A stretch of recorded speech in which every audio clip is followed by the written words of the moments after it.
Hi friends, இதான் பச்சைவரி கத்திரி. இதை நம்ம ஆடி மாதம் வச்சோம். நல்லா செழிப்பாக பெருசாக வளர்ந்துருச்சு. நிறைய காயெல்லாம் காய்ச்சிருக்கு. இங்கே பாருங்க எவ்வளோ பெருசு வளர்ந்துருக்குன்னு.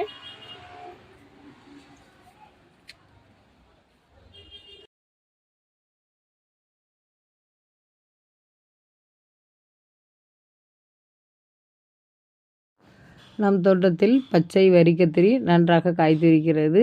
முருங்கைக்காயும் நன்றாக நிறைய காய்த்திருக்கிறது. இதை கொண்டு எண்ணெய் கத்திரிக்காய் குழம்பு செய்யலாம்.